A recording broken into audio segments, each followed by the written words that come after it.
Bonjour, c'est Léa, médium, voyante, magnétiseuse. J'espère que vous allez bien, j'espère que tu vas bien. Une petite vidéo pour parler du signe des Gémeaux.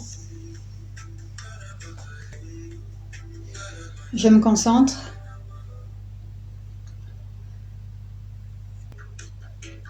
Chaque signe astrologique tourne autour du 20-23 de chaque mois.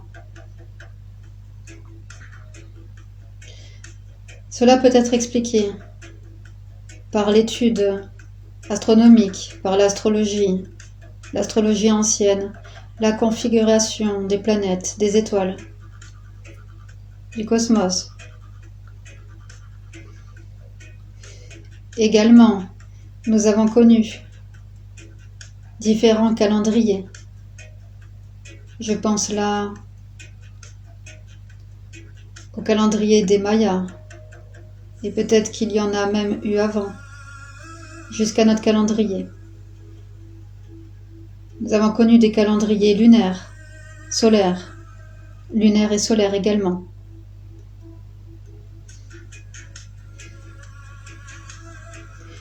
Et nous avions 20-23 jours par mois, ce qui peut expliquer ces dates.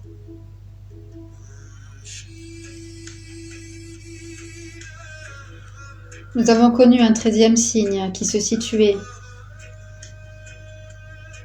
entre la fin d'année et le début d'année, autour du signe du Scorpion, du signe du Sagittaire et du signe des Capricornes.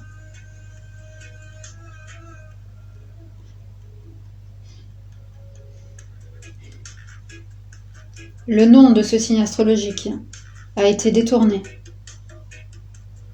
arrangé, comme de nombreuses choses malheureusement. Beaucoup de choses ont été arrangées. Cela est tombé entre les mains d'êtres non lumineux.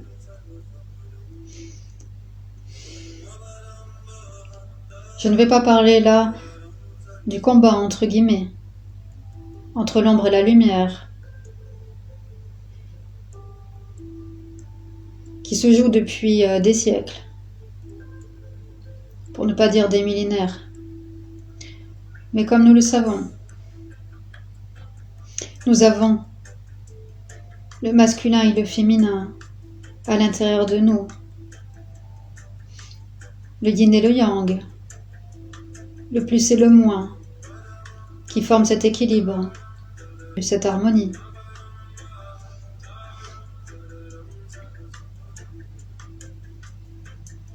Nous avons travaillé spirituellement et nous le comprenons, que c'est relié à l'unité. Le côté lunaire et solaire également, qui s'unifient, s'harmonisent.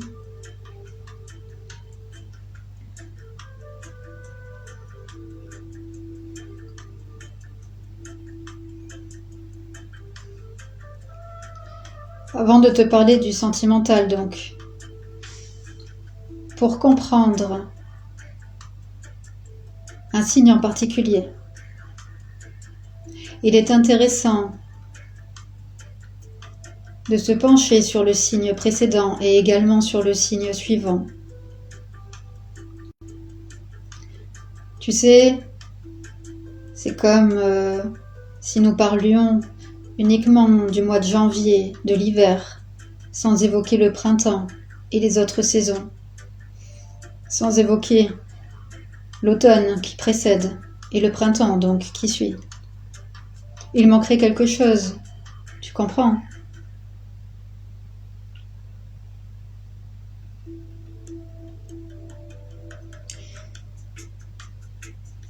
Il est important et intéressant d'observer les arbres, les cycles, les saisons.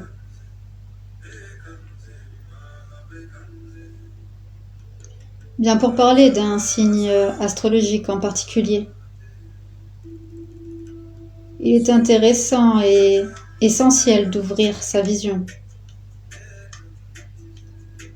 d'élargir sa vision.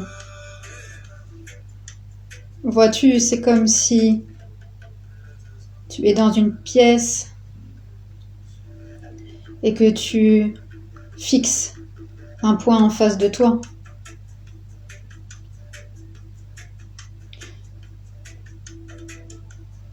J'imagine que ta vision, la vision, permet normalement de voir sur les côtés. Je te demande donc, par cette image, d'élargir ta vision. Merci d'être à l'écoute pour comprendre le message canalisé.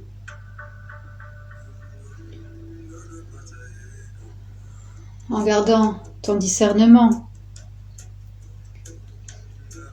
en ressentant ce qui résonne, ce qui fait écho à l'intérieur de toi.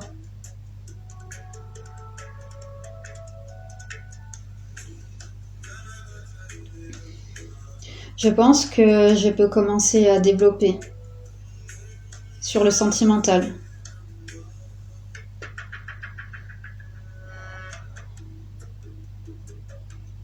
La vidéo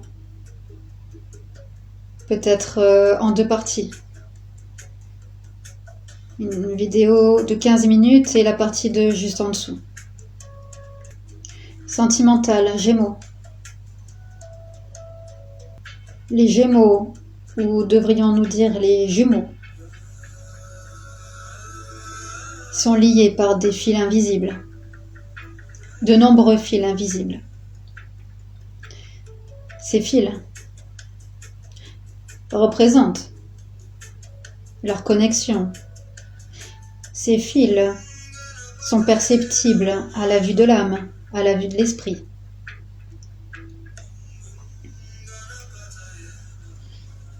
Trois fils se distinguent des autres. Le premier, le fil qui les relie par le nombril, qui nous rappelle le cordon ombilical qui relie la mère à l'enfant, l'enfant à la mère. Également, le cordon d'argent ou le fil d'Ariane qui relie le corps physique à l'âme, qui relie le corps physique, l'âme, l'esprit, à la terre et donc à la mer et au Père, au ciel.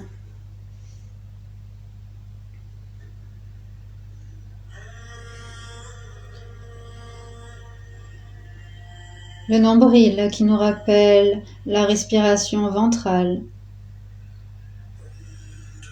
L'enfant à la naissance et respire par le ventre.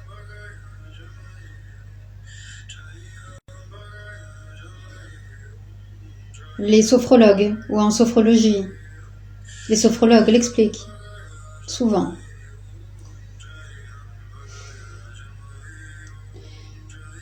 Le fil qui les relie par le cœur nous rappelle cette connexion d'âme à âme, ce lien protégé, sacré, divin, l'amour universel, nos battements de cœur. Il nous renvoie à notre cœur, à notre intériorité, au guide en soi.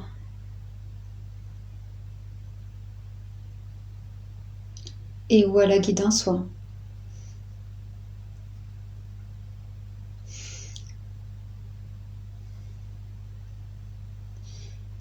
Le fil qui les relie par le 3e œil, le 6e chakra. Nous parlons bien du 6e mois de l'année, du chiffre 6, que nous allons développer tout à l'heure. Le fil qui les relie par le 3e œil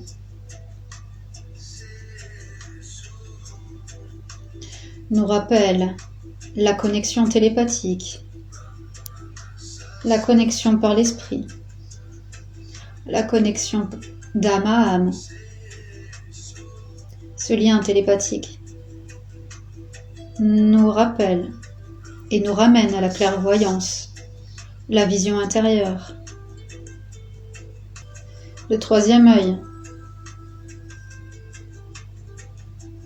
nous parle de la connexion avec le divin, avec les mondes invisibles, avec l'imperceptible, l'inexplicable, ce qui est magnifique. Tu es un amoureux ou une amoureuse, si tu es une femme.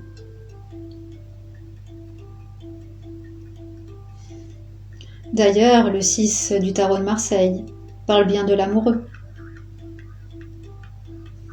Je vais parler du chiffre 6 dans la numérologie.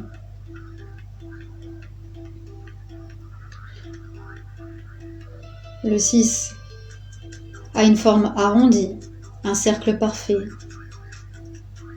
Ce cercle parfait nous rappelle sans début ni fin les cycles de la vie, le cycle de la vie, le divin, la protection, l'amour, l'infini, le cosmos, l'œuf cosmique.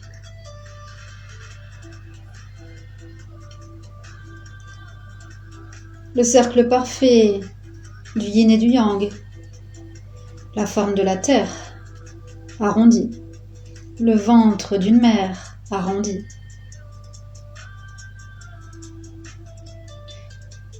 La douceur, la protection, le divin, le sacré.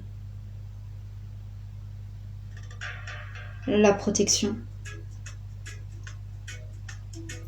Le 9 est le signe opposé complémentaire au 6. Son cercle est en hauteur. Nous pouvons voir le symbole du signe du Cancer qui vient après le signe des Gémeaux, qui parle du yin et du yang. Vois-tu ce symbole? Regarde ces chiffres. Ne ressemble-t-il pas au yin et yang? Le yin et le yang, dans son cercle, tournent comme tournent les planètes.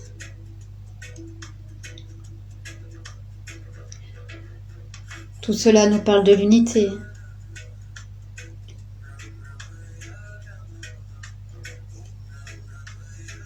Le rond du 6 et le rond du 9, donc,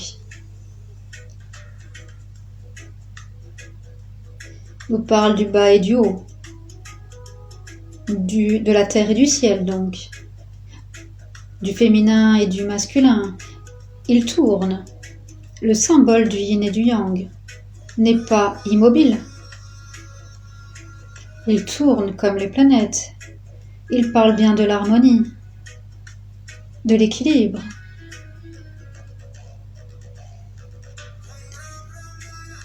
Du plus et du moins. L'électricité, le magnétisme qu'ont les jumeaux.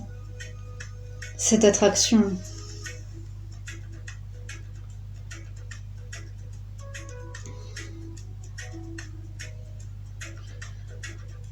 Tu recherches en l'autre.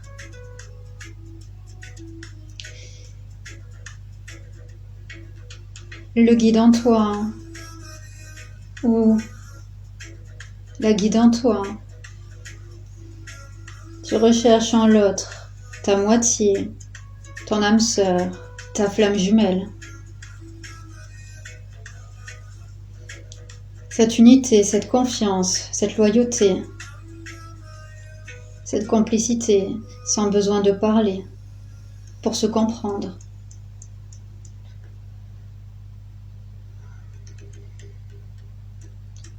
Tout cela nous ramène à l'intériorité, à notre cœur, à notre respiration. Nous respirons par le ventre, la respiration abdominale. Nous respirons également par la bouche et par le nez.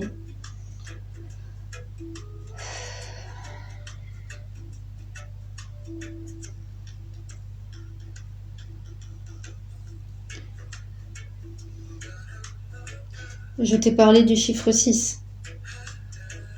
Je t'ai parlé du 6e chakra, le 3e œil. La vue, la vision, le regard. Les yeux ont une forme également arrondie.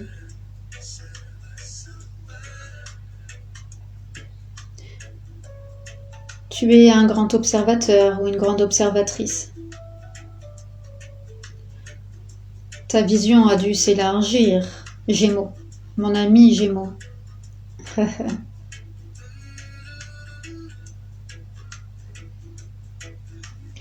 Ta vision doit être grande, large. Peut-être es-tu clairvoyant, médium.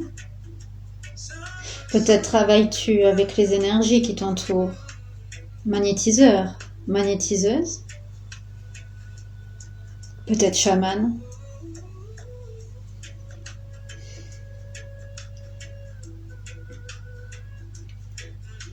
Je te parle de ton activité, de ton professionnel.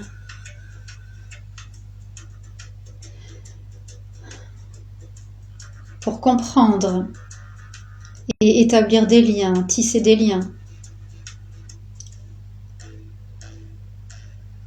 Nous allons parler rapidement de la mythologie grecque, des Gémeaux, Artémis et Apollon. Artémis, comme tu dois le savoir, déesse de la nature sauvage, des animaux, des accouchements, un lien avec la mer, avec la terre, le côté lunaire, un lien avec l'enfant, les enfants, l'amour. C'est une gardienne, une protectrice. Apollon, dieu des arts, de la musique, de la beauté et du soleil. Qui ne le connaît pas? Apollon a plusieurs cordes à son arc. D'ailleurs, son instrument de musique associé est la lyre. Je te parle de cela. Dans la mythologie grecque, ce sont les jumeaux qui sont nés d'un seul œuf sur une île près d'une grotte ou dans une grotte. Nous pouvons établir de nombreux liens.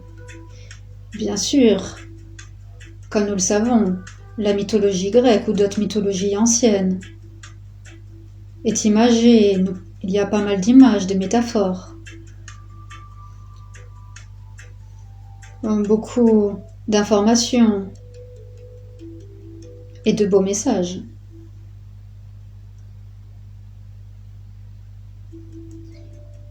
Cela s'adresse souvent à des initiés qui en comprennent les nombreuses subtilités.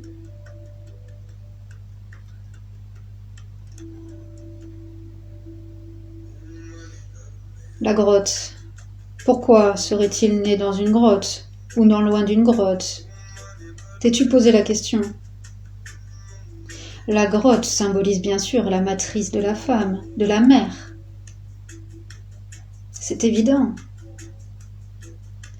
D'ailleurs, dans une grotte, nous pouvons y trouver des conduits qui rappellent les trompes de Fallope. L'ouverture, avec la lumière au bout, qui nous parle du lieu où la femme donne la vie.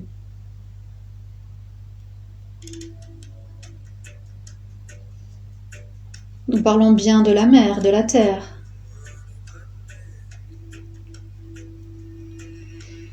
Ils seraient nés, selon certains écrits, sur une île, non loin d'une grotte, pour nous parler du lien avec la mémoire et l'eau. L'océan, la mer qui nous rappelle la terre.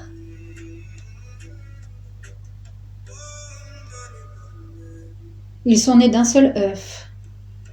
L'œuf, par sa forme arrondie, nous rappelle également et je te vois déjà sourire. La forme de la terre, du ventre de la mer, la protection, le divin.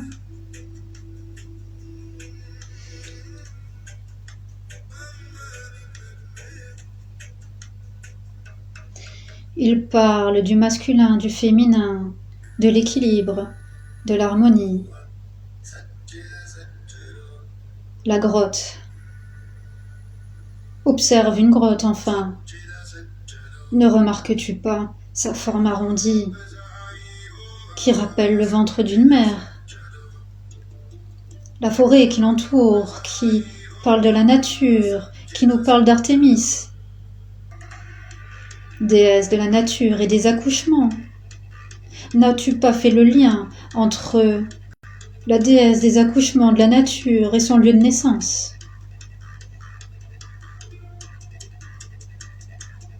La grotte nous parle de notre intériorité, enfin, de notre cœur.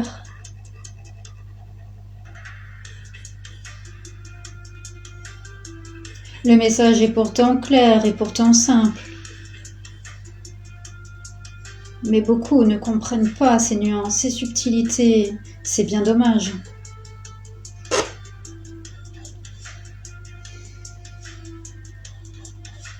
Apollon peut te donner des indications sur ton activité. Dieu du soleil, si tu travailles en lien avec l'énergie solaire. Peut-être tu poses des panneaux photovoltaïques, des panneaux solaires. Ou alors tu vends peut-être des ampoules qui parlent de la lumière. Tu travailles peut-être en lien avec l'électricité. Encore un lien avec le plus et le moins. Le magnétisme. L'énergie. Encore un lien avec le passage entre les deux signes. Si tu es électricien et que tu es né fin mai, tu peux établir un lien, un grand lien. Il faut savoir qu'à chaque fin de mois, nous avons un portail énergétique. Si tu es spirituel ou que tu t'intéresses à la spiritualité, tu as dû entendre qu'à chaque fin de mois se trouve un portail énergétique, une porte. Nous avons bien le mot énergie dans le mot énergétique.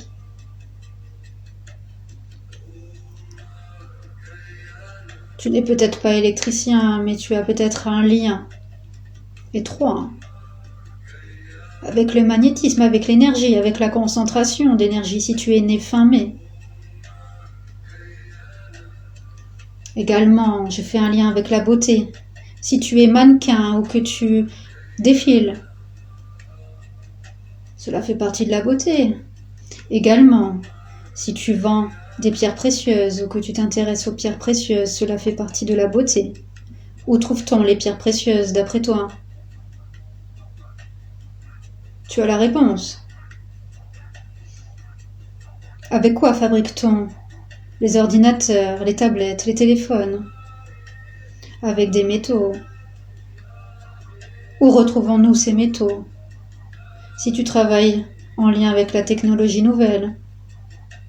La grotte nous parle de l'ère des sorcières à aujourd'hui, de la mémoire donc, de l'évolution. Peut-être travailles-tu en lien avec la mémoire. Tu dois être chercheur, chercheuse.